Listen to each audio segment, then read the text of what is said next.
I am very pleased to take and bring you another webinar from the International Association of Peer Specialists, Peer Supporters. It's a great organization. They're doing fantastic work, and I'm very pleased that Optum is able to take and provide a format that brings these webinars to all of you for absolutely no cost. So again, I thank you. I remind you, please use the chat function. And now I'm going to take and turn it over to Steve. Okay, good day to everyone. Thank you for participating in this webinar. What we're going to be covering today is recovery to practice training, and we have a number of presenters.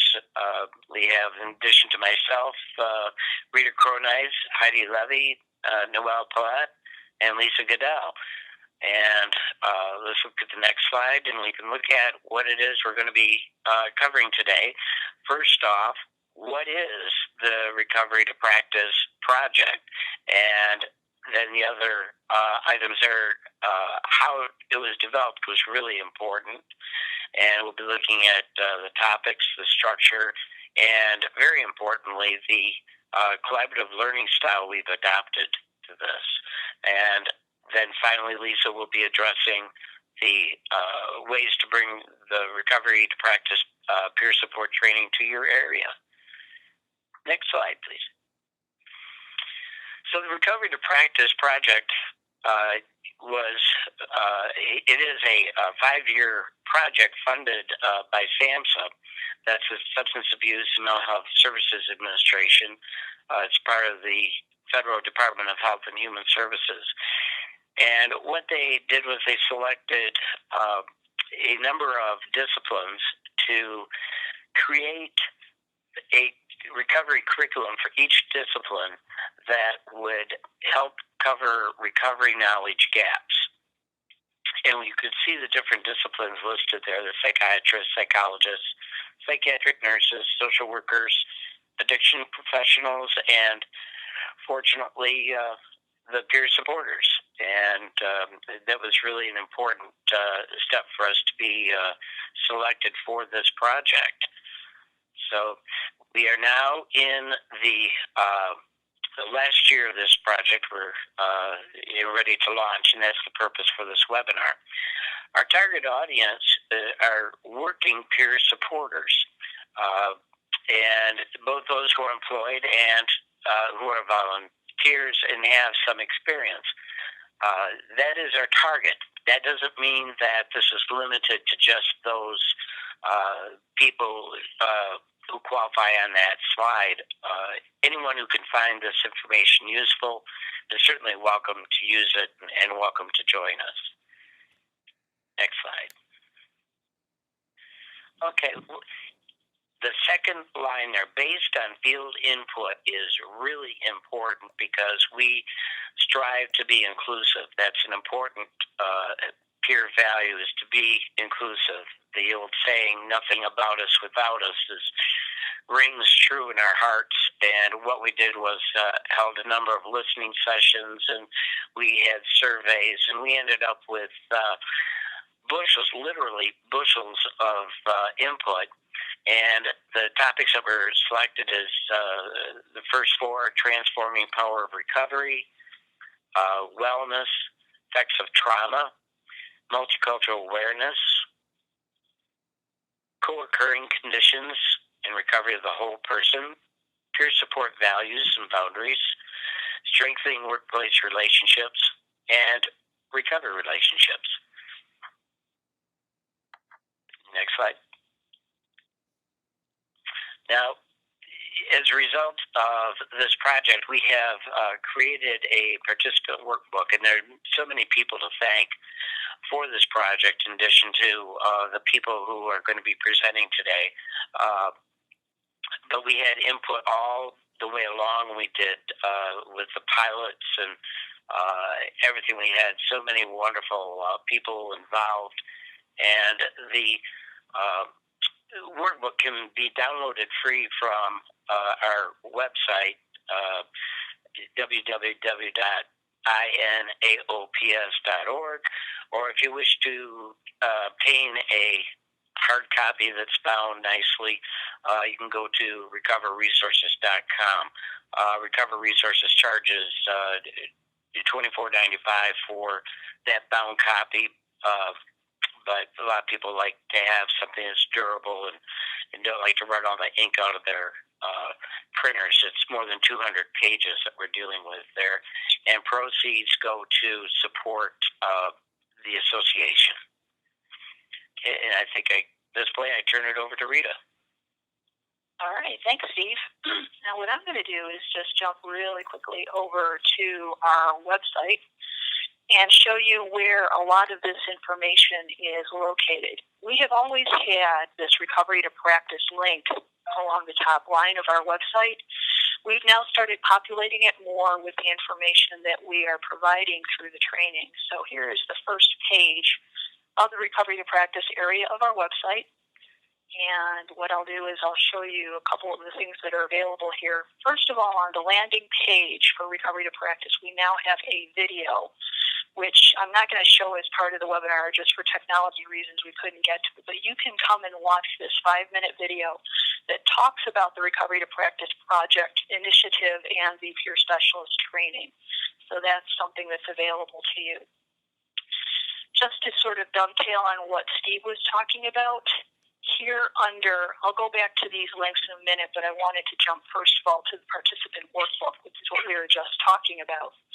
And under the participant workbook, which is here in the middle section under peer provider curriculum, under participant workbook, we have a nice description of the workbook and the purpose of it. The purpose of the Recovery to Practice Next Steps training is to bring together peer support providers from a variety of places: geography, philosophy, training, lived experience, educational background, and perspectives, to share the richness of their lived experience as peer providers, learn with and from each other, and come to a common understanding of how to support people in recovery through some of the current best practices in peer support. And that really is a nice summary of what our training is about. It's really bringing together the people that are doing the work, learning from each other, and continuing to grow in their practice. So this training, as Steve mentioned, was developed under the Substance Abuse and Mental Health Services Administration, SAMHSA, Recovery to Practice Project, as a continuing education opportunity for working providers of peer support services. I've had a number of comments recently about, why are you just duplicating what's already out there? And truthfully, we're not. We're building upon a firm foundation that many of the other providers have given to people who are peer supporters. There's a lot of really good training opportunities out there. We're not trying to duplicate that. We're just simply trying to take and build on what the great foundation they've already done. And again, as Steve mentioned, this is not an entry-level or a basic skills training. It's really intended for people who have at least a year's worth of experience. 100 or 1,000 supervised hours is the equivalent of 1 year half-time or 6 months full-time. And that's kind of a baseline that would be helpful in coming into the in-person training, because we really do draw on the lived experience in the workplace of the people in the training. So that's why we really do ask for experienced people coming in. But getting back to the workbook itself, this is where you access the workbook, is under this link. As Steve mentioned, you can order a hard copy through Recover Resources, and you can click this link to get to that site to order. Or you can scroll down a little bit further, and each one of the modules of the workbook are available. And I'm just going to jump in here quickly to look at Module 1. This is Module 1, the Transforming Power of Recovery, the cultural transformation from the love of power to the power of love at the drama of our time. Each one of these modules has a beginning quote, has a series of objectives that will meet any continuing education requirement pretty much out there. The workbook itself is self-paced, so you can pick it up at any point in time and go through the different activities and exercises and reading assignments. And beyond all of that, at the end of the workbook is an opportunity to give comments. You can come back to the website and give comments about what you're seeing in the workbook. Use this comment field for general comments about the workbook. Or if you want to give more detailed comments, you can email Steve, and he'll be happy to take those comments at any point in time. But we've already received some comments about the workbook, and we really appreciate hearing from anybody pro or con, everything that we get, we really do try to use to improve what we're working on. So that's the workbook, and I'm just going to jump back to talk a little bit about more of the overall training, because the workbook is just one piece of the training. The participant workbook, the in-person training sessions, and then there's a post-training assessment of skills and knowledge.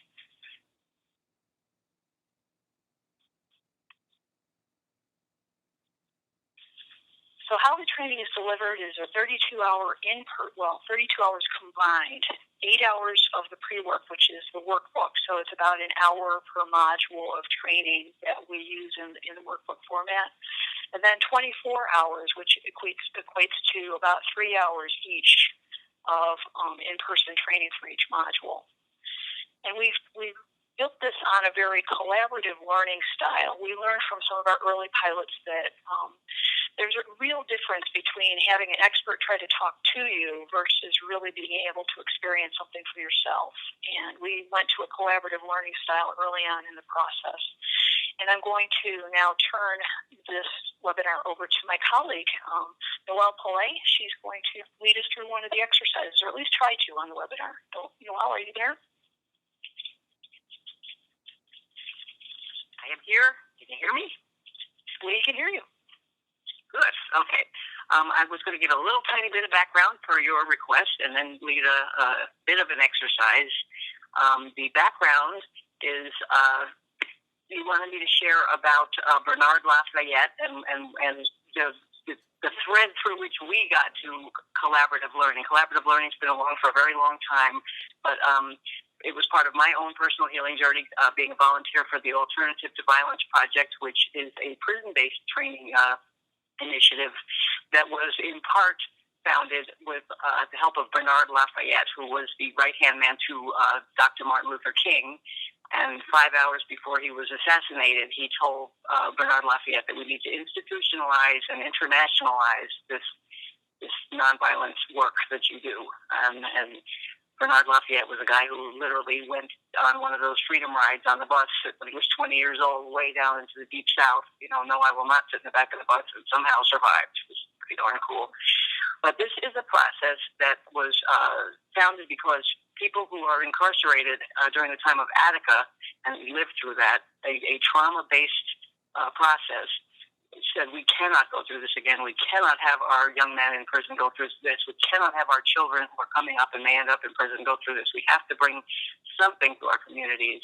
And they reached out to the Quakers, who in turn reached out to Bernard Lafayette, also in other places like the Creative Conflict Resolution for Children organization that was going, and created processes whereby people sit in circles and they learn from each other. There is no teacher, there is no learner, and it turns out in peer circles, that's the way we do best, when we acknowledge that we all have lived experience that is just vital and necessary and helpful, and we look to get those bits of information from each other. And when we're peer supporters, we were living through lots of difficulties, lots of challenges, lots of insight gathering, and that's what we share in these circles.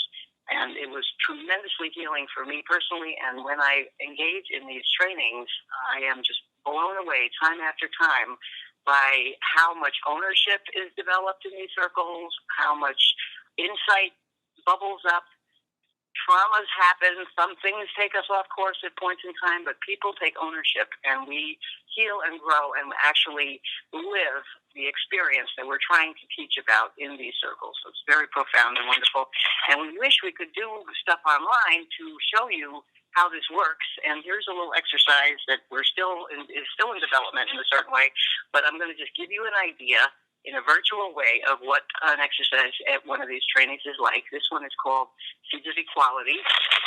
At least that's what it's called at the moment. It changes a bit here and there, but the idea is, imagine that next to you, you have a giant bale full of magic beans. You're sitting next to a bunch of magic beans, and you can reach into that bale at any point in time and pull out as many magic beans as you want to pull out. And just think about all the people that are connected through this webinar site now and through space and through time.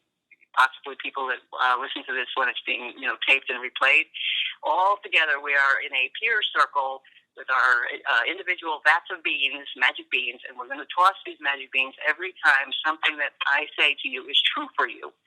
So, and remember, in our groups, you always have the right to pass. So if you're feeling uncomfortable and you don't want to pass your imaginary bean, your imaginary magic bean, don't feel obliged. But in case you're willing, I hope you are. So the question that I'm going to ask first, I'm going to do these kind of quickly, but just sit with it for a moment to see if it's true for you. There's no wrong or right answer. Have you ever felt overwhelmed or out of control? Bing, bing, bing, bing, bing, bing, bing, bing, bing. That's the magic beans. Have you ever made a really bad judgment? Bing, bing, bing, bing, bing, bing, bing, bing, bing. Have you ever lost your liberty? This could be through hospitalization, incarceration, bad marriage, crappy summer camp. You know what it means to you. Have you ever had trouble correcting a behavior long after you knew better? Have you ever been annoyed at someone who tried to get you to give up a behavior before you were ready? Ping, ping, ping, ping, ping, ping, ping. And I'll tell you, we've seen a lot of people answer these questions. There's a lot of beans flying, and I've done this with a lot of people in the professions, and they throw beans too. Have you ever known that your answer for yourself was better than the answer a professional gave you? Ping, ping, ping. Have you ever used something to fill an emotional void? Ping, ping, ping, ping, ping, ping. Have you ever experienced a trauma that never fully left you? And with the ACE material that we're sharing with folks, that becomes, evident that just about everybody's experienced some trauma. Have you ever, used something to fill an emotional void? Did I say that one already? Have you ever found yourself acting like less than you are because someone believed that you were less than you are? Have you ever had any habits, behaviors, or thoughts that wouldn't stand up to public scrutiny? Bing, bing, bing, bing. Have you ever had to deal with comments in your head saying nasty, judgmental things about you or others? Ping, ping, ping, ping, and everybody hears voices of some sort. And have you ever believed there was no hope? So that is a collection. And then when you're doing an exercise, you debrief the exercise and you say, what was that about? What did we grow? Was that useful in any way to you? Did you get any insight from that experience? Did that feel like we were planting negative things? Is there a value to planting negative things? What do we do next? And people give all their answers, and usually the answers have a lot to do with, I feel not so alone. Oh, I thought I was the only one. Oh, this feels wonderful to see that I'm part of, it's a human condition, not a psychiatric condition. And then we go a little further, and we in whatever way we choose to do it, we talk about, is this the end of the road, or is there more to the story? What kind of sunshine can we put on these magic beans? Have you ever gone through something difficult and felt improved because of it? And if you feel like it, you can scream at the other end of that phone, yes! Have you ever found strength in yourself you didn't imagine you possessed? Yes! Have you ever outgrown behavior that could have gotten you or did get you locked up? Yes! Have you developed a skill like assertiveness that made a remarkable improvement in your life? Learned something from the outcome of a really bad judgment? Found tools to help you cope with that trauma that never fully left? Benefited from someone believing in you when you didn't believe in yourself? And discovered hope when you believed there was none? Those are some of the questions. So now you have a little idea, and we would debrief that too. How did that feel? Is there static in these conditions we have, or is there movement? Are these negative things that can turn around and become the foundation of very, very strong and positive things? Yes. And with that, I will mute myself and give it back to Rita. Thank you so much, Noelle. That was great. What I'm going to do is just pop back in for one moment to go back through, and I'll just start from our landing page on our home website so that you can see where we access all this great information that's available now. It's under this Recovery to Practice link. When you click on Recovery to Practice, it will take you to a landing page. And on that landing page, there's a video there, and David Barker, who has been a fabulous video producer, he's located right here locally for me, has done a great job of capturing portions of the Recovery to Practice training and putting it on videotape. But I wanted to just sort of say that with the workbook and with the videotape, that's really not the essence of the training. The essence of the training comes from this collaborative learning. And the collaborative learning is really all about, instead of, the expert saying, I'm the expert, I speak, you listen, it flips it around to the group is the expert. And it's the group that then becomes the core knowledge that the training becomes. Our training certainly has its structure, and it certainly has exercises that spark that sharing of experience. But it's really the people that come to the training that bring the expertise to the room. And so every single training is different than the others. And I'm not going to read through this whole section on collaborative learning, but I encourage you, after the training, to go take a look under peer provider curriculum. There's a whole section on collaborative learning that was written by Steve Harrington, and it just really captures the essence of what we're trying to do with this training.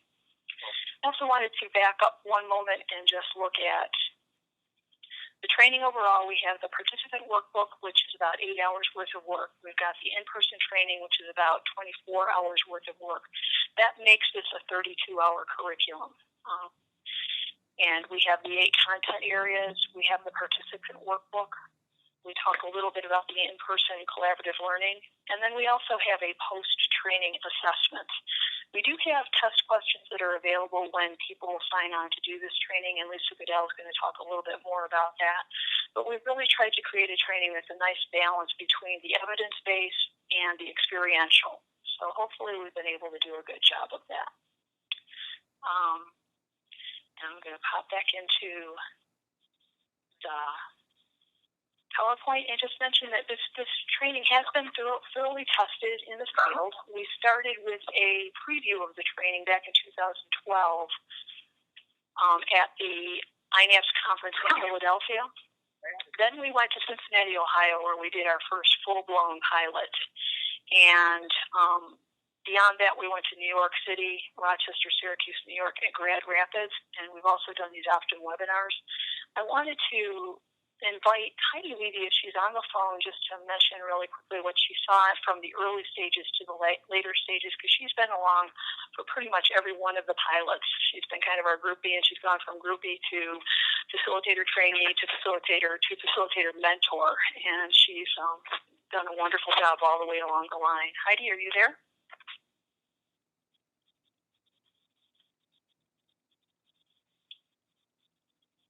I don't see her name on the list. Okay, so I'm guessing she's not, but what she would tell you if she were to say anything, I'm sure, is that the early stages were pretty much, the instructor versus the student, and it's made that radical shift to being a very equal training and something that's much more suitable for a peer support, peer specialist training. And I think at this point, I'm going to go ahead and hand the baton over to Lisa. Thanks, Rita. And I have to say, first of all, I am surrounded by magic beans here after that exercise. Just to let you know, that brought back some good memories of going through this pilot. So thanks, Noelle, for sharing that. And then also just thanks. I need to say this to a larger audience. Rita, Steve, Noelle, Heidi, and many, many other people have really come together, and of course all of you and the people out there in the peer workforce to make this a reality. And there's a lot of people that have done an amazing job for this. So I just need to say some good things. So I am here. I'm Lisa Goodale. For those of you who don't know me, I work for the Depression and Bipolar Support Alliance. And we have been a subcontractor to N.A.P.S on this project and helping to make it a reality and supporting their efforts. And now we are taking on, I guess what I would call more of an administrative role in terms of rolling the courses forward and helping you bring these courses to your community, if that's something you'd like to do, and or have opportunities for you to participate as individuals. So, first of all, you can see on your screen here, those of you who are looking at the screen, we are going to be doing a full course in conjunction with the N.A.P.S National Conference, which I hope that you are all planning on attending. It's going to be excellent. It will be in Atlanta. And so the Recovery to Practice training is going to happen after the after the conference takes place. And it will be, I believe that's a Wednesday through a Saturday, if I'm correct. Am I correct, Rita? And so it will be nearby. We're finalizing the location. So that is something for you to think about as you're planning to come to the conference. Please consider doing that because it will be a very convenient opportunity. Now, you'll see the other bullet here. It says other opportunities will be announced shortly, because we are hoping to offer a couple of courses and are having some conversations with people and would like to have more conversations with people. I'll tell you in a moment how to do that. About offering this course around different locations in the country. As those are scheduled, and if they are open to people outside a group that might be sponsoring it, those will be on the N.A.P.S website, the I.N.A.P.S website. And, of course, we hope you're all signed up and are receiving the newsletter and are members of I.N.A.P.S as well, so that you get that information. So I just wanted to let you know that's the one date that we have scheduled as well. Rita, next slide, if you would. So let me tell you how you can bring this course to your area. We would love to bring this course to your area. I just want to underline what Rita had said earlier in terms of the fact that this is both the workbook and the face-to-face. In order to get a certificate, if you will, and to get proof of completion and to fully complete the course. Pardon me one moment. Sorry, I had to cough there. You do need to complete both of those. The workbook is an excellent resource, but completing the workbook itself and going through that does not provide you with credit per se for this. So I just want to make sure everybody understands that as well. So we have here, and I will copy this link into the chat in a moment here, is a way that you can express interest or find more information about bringing the course to your area. I will tell you that generally speaking, we're looking at a size of a group between perhaps 15 and 30 individuals, and that's a rough thing. We find that more than 30, given the experiential nature of the face-to-face training, it just gets a little unwieldy, and we want to make sure that this training is a good experience for everybody. It generally speaking is 4 days if we are coming out to you to do this training. We have in the pilot's been able to do this, deliver it in a couple of different days, for example, over a couple of different weeks if we're nearby. So that may vary depending on how close you are to our current trainers. But generally speaking, we're talking about 4 days to do that 24 hours of face-to-face training. Now, so how can you bring this to your area? A couple of different ways that we would be happy to talk with you individually about. One of which is, of course, you may be coming to this webinar from an organization, an agency, or you may be connected with a group that might sponsor the course. They might offer a site. They might help pay for this course to be presented, or there may be an opportunity for an organization to sponsor the course and perhaps charge a registration fee for that. So I just want to put that in your minds, or there may be a combination of the two. We've seen a lot of creative ways that people are talking about bringing this course to their area. And I would tell you the resources that Rita just walked us through on the I.N.A.P.S website are really excellent in terms of taking this idea to the people who hold the purse strings in your area, or perhaps a potential funder, to talk about the development and to show the way in which this curriculum is organized and the learning objectives and the applicability to the practice of peer specialists and to the peer workforce. So please do use those as well. We will talk to anybody who completes that wonderful interest indicator or sends an email, as you can see, to the training@dbsalliance.org. I'm not going to talk about the costs of it, not that I don't want to, but those will vary depending on where you are, how many people you're planning to have, but we would be happy to have a conversation with you about that when you contact us, and you can just express your interest, and then we will be following up very quickly with you as well. Before I move on to the facilitator portion, Rita, is there anything I've left out that you can think of, or Steve, or anybody on the call who's been there, about bringing the course to your area? I think you touched on it. Steve has done some very creative things about doing this as a retreat weekend, as 2 retreat weekends. And I know in Rochester, what we did was we did it weekly. We offered it weekly because we had local trainers who could do it that way. And so there's a lot of different configurations that we can use through the in-person training. And again, it all sort of depends on where the trainers are in proximity to you and what your needs are as well. We really tried in some of our early stages of the pilot to make it less intensive on having to take time off work for the employer, and to also have people have a little bit of investment in the training by doing a split between a Friday and Saturday. So on Friday it would be time off work, on Saturday it would be your own personal time to participate in the training. And so it would be 12 hours of your time and 12 hours of employer time if you did that kind of split. So again, there's a lot of creative ways of looking at how we could deliver that in-person training, and we really hope you'll take us up on it. Thanks, Rita. That's excellent information. And yes, think outside the box, as peer specialists always do. So Rita, next slide, if you would. And I'm wondering if there's any questions that we have coming in that would be relevant to answer right now. I can't see the full chat. Can I answer those? Well, I do see too. There is one question about what would be the respective advantages of, say, taking part in some online training versus this training, and that's a really good question. There are some excellent online training courses out there. This course, especially the 24 hours face-to-face, really does capitalize on that concepts that both Noelle and Rita have touched on in terms of us learning from each other and being able to interact. There's a lot of small group exercises and discussion that really, in our experience through the pilot, seems to work best with people being face-to-face. So I guess that's what we would say. That it's an advantage, and it's also a good chance for peers in a particular geographic area to spend some time coming together, perhaps from different agencies and organizations, and not only getting the training, but also being able to organize and advocate for the peer workforce. So that would be my answer to that as well.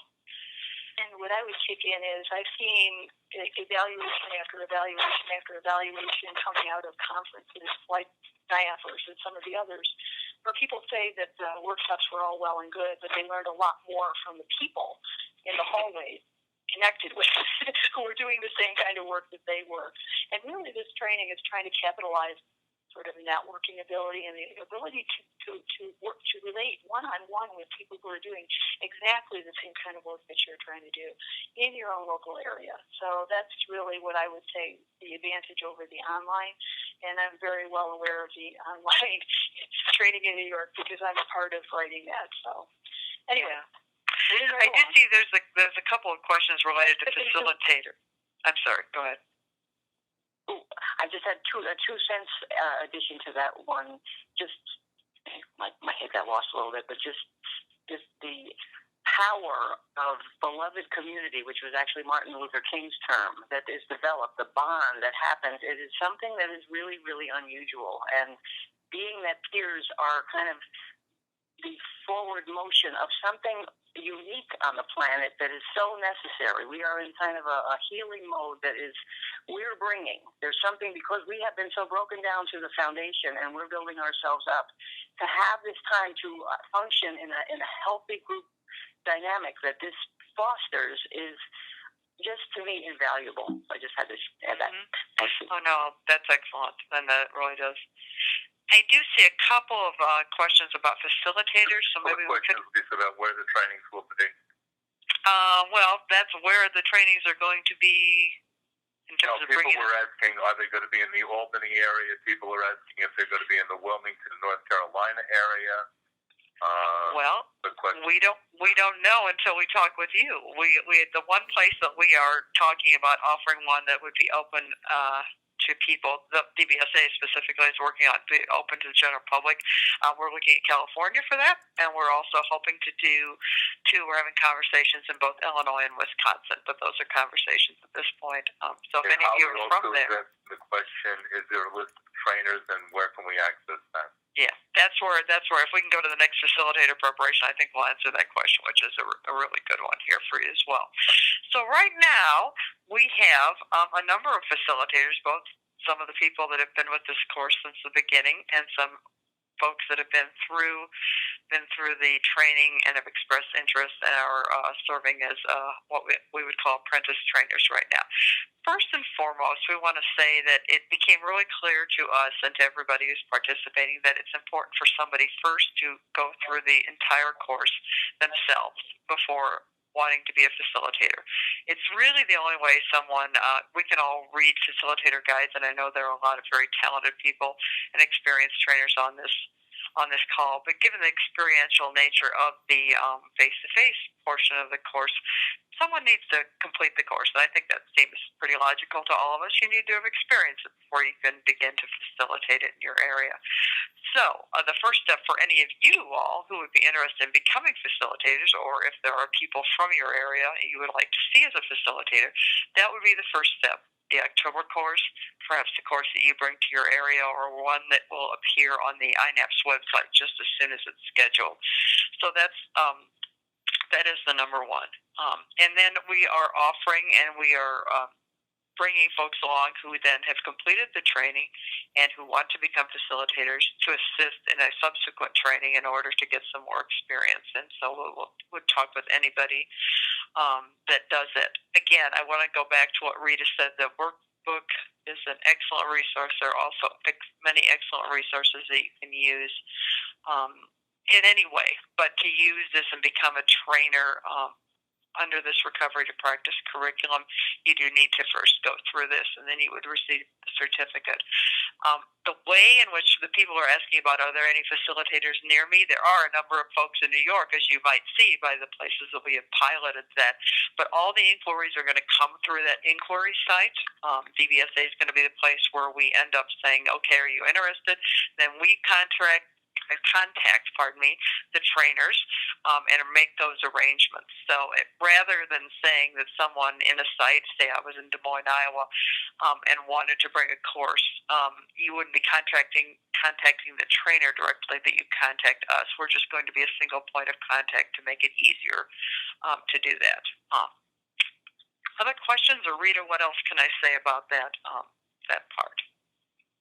I was just going to dovetail on that to the lower paragraph that's on the slide, that even though we have some requirements to become a facilitator, a quote, fully fledged, fully recognized facilitator of the training, anyone who takes the face-to-face training is going to find some very fun and experiential activities that they're free to share within their own organizations and their own local communities and with their coworkers and with the people that they support. Anything that we share in the training is free to share widely, but the entire curriculum from beginning to end, we'd really like to have some quality assurance that it's being done well. So that's why we're asking for people to go through the training first as participants, and then go through a rotator training session so we can make sure that everybody is equipped to do the training well. Mm-hmm. I also see Iris's question. You're asking specifically about peer employers such as Veterans Affairs, and the VA is certainly aware of this curriculum. We're going to be providing, now that this webinar has taken place, information specifically that will get circulated. This is something that I would see based on some of our past experience with VAs, that probably would come from either a facility basis or a regional basis in terms of bringing that training to. It's not going to be something, at least at this point, that's going to be offered nationally. But I think that that's something that this would be a great offering to be able to work with your facility or your VISN perhaps, or as I said, any other agency or organization that might want to bring this training to your area or sponsor people coming to the training in Atlanta. And I want to back up. Someone had asked specifically about the Atlanta training and if there would be a cost. Yes, there will be. We do not know what it is at the moment, and it will go up very soon. The reason we don't know is that we're still finalizing the site, and that will affect the cost, but there will be a cost in addition to the registration fee for the N.A.P.S conference. Other questions, or Rita, I don't know if you want to finish the rest of this before we go on to the other questions. So.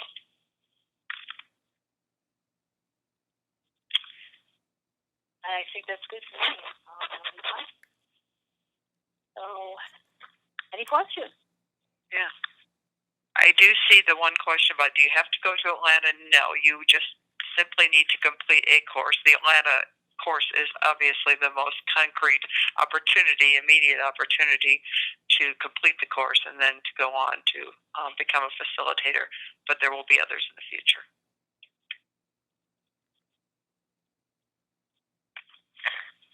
This is Steve. I see a comment about asking if there's scholarships for the N.A.P.S conference and the training after.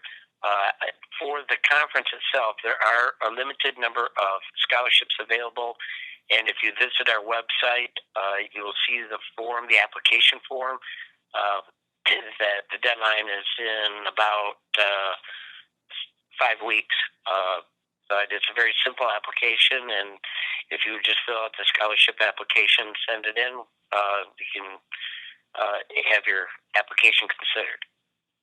And I see a question about where the workbook is. I'm going to hop back into, if you come to our regular N.A.P.S website, this is our main page, and then you come to the Recovery to Practice link on our main page, that will bring you into the Recovery to Practice area of our website. And then under Peer Provider Curriculum, there is a link to the participant workbook. If you click that, then you'll see down at the bottom of the page links to each one of the modules. So you can download and print those individually. Although, as Steve said, it's a lot of ink if you're trying to do this on your own, and you can also order it directly from Recover Resources. I think you said it was $24.95, Steve? Yes. Which is basically the cost of duplicating and printing it. One other thing I wanted to mention that I didn't get to before is that now that we've launched the training, we've set up a series of discussion forums for people who may be wanting to go through the workbook on their own, just learn from the workbook, maybe connect with other people who are also going through the workbook. These discussion forums are intended as an opportunity for people. Say you complete the Transforming Power of Recovery and you want to connect with other people who have just read that, or you may have some comments about that. What you can do is you can read it, you can come to this link on the website, and then you can share your thoughts and reflections. You may have other resources that you would like to share with other people. For instance, I had one resource on Transforming Power, which I just added a link to, and that will take you to that particular link. It's a whole article on Transforming Power. And I also wanted to mention that we are not releasing the facilitator guides for this training, but Noelle, who's my colleague here, has developed what she calls a Transforming Power toolkit, which has a lot of the activities. So if you go to her website, which is, again, I'll slow back down, in this discussion forum on the Transforming Power of Recovery, at the very bottom of the page, there's a link to her website, and she has a toolkit that has some of those activities available. So that was just a little added extra bonus. All right, back to questions. We have a question from Denise. She wrote it to me privately. Does West Virginia have a state certification for peer support? I posed that question to you, Steve, or you, Lisa. I'm not sure. They do not, to my knowledge. I do not believe that they do. I think you're correct, but I didn't want to say that. Yeah, I will. So I believe that is accurate. We have this training and certification link, and there we have the guide. That's the one. So look at that, and that's great. But I believe West Virginia is not on there. Unless it's changed since the last time I looked. Oh, it's not. There, at least not on this. It doesn't mean that they're not. It means that the way New York is working on one. Yeah. It's finalized theirs. New York's in place. Got it in place? It's in place. It's going through the academy and either taking the courses or testing out at 2,000 hours of supervised work experience. Right. Yeah.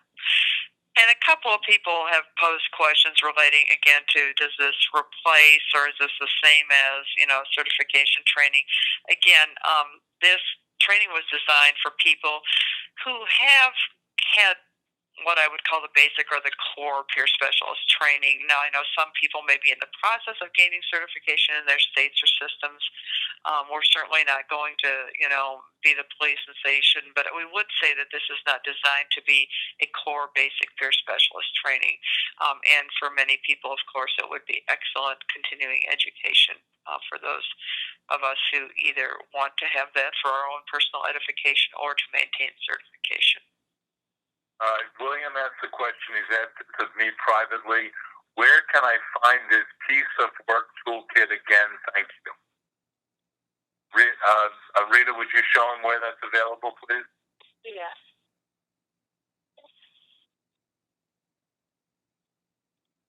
Okay, so just an easy way to get to it from the site is to go to Recovery to Practice, to go to the discussion forum, to go to discussion 1 on the power of recovery. Click that link. Go to the bottom of that page, and right here is a link to heartcircleconsulting.com. You click that link, and you'll go to Noelle's website, where she gets offered this gift of Peace Work Toolkit. And here's what it looks like. So again, William, what you need to do is go to heartcircleconsulting.com. Yeah. Very excellent resource.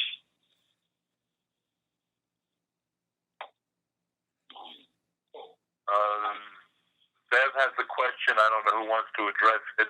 I have supervised experience. I guess, supervisory experience from 25 years ago.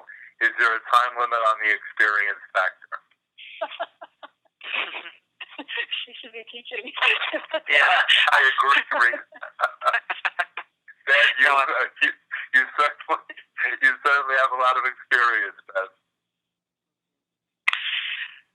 I see a question about can you take part of this course?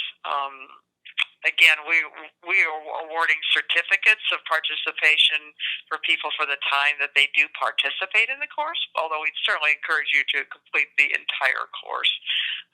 But, we will, I believe I'm not speaking out of turn, Rita, that we would say if, for example, someone offered it in the style that you suggested, a couple of different, 1 week and then another week, that you would get credit for the number of hours you participated in.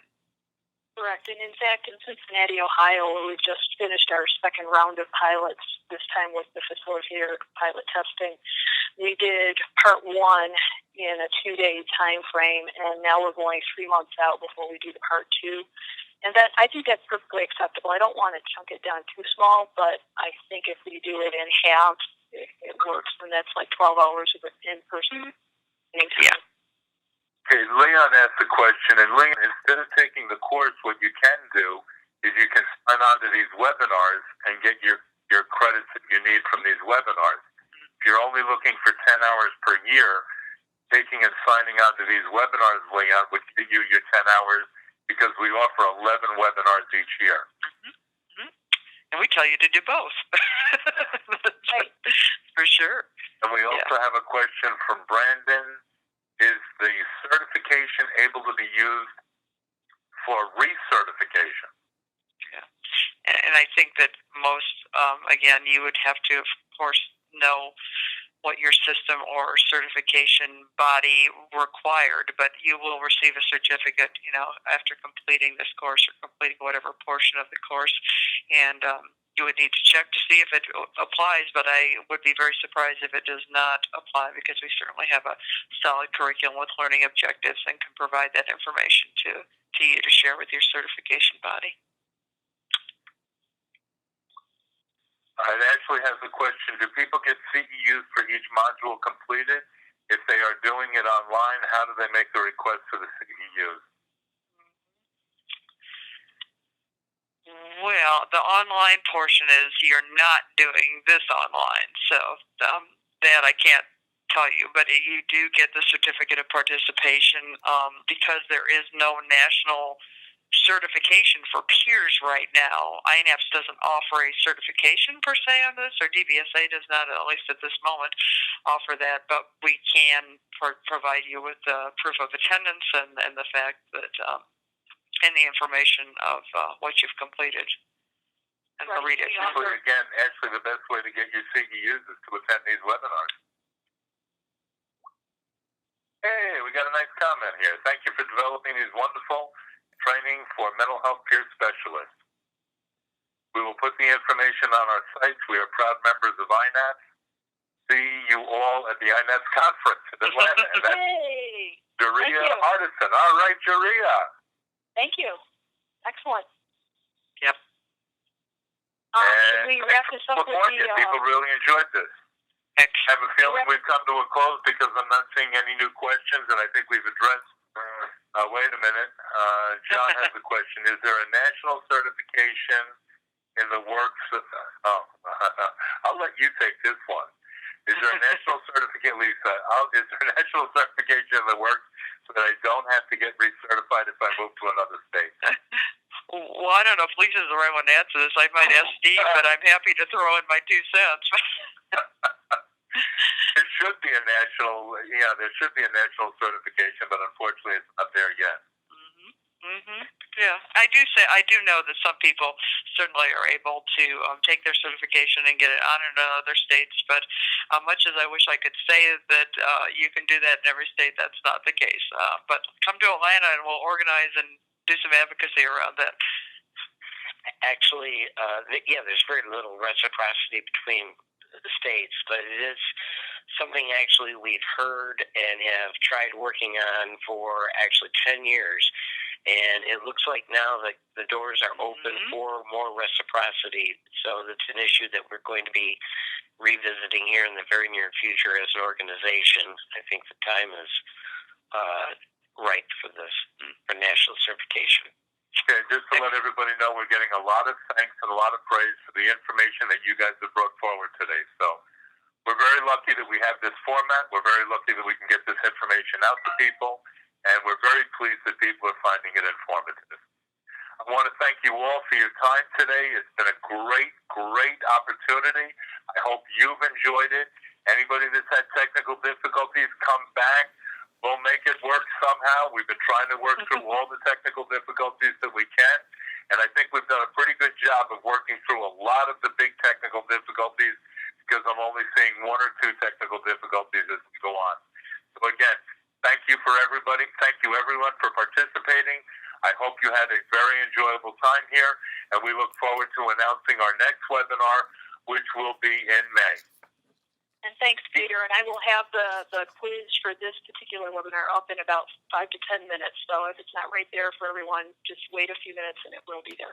Wait a few minutes, you'll have your quiz, and you'll be able to take and get your certificate. And again, I think we should really thank N.A.P.S for the work that they're doing to make this possible for all of us. Thanks so much, Peter. Take care, everybody. Have a good day. Thank you, everyone.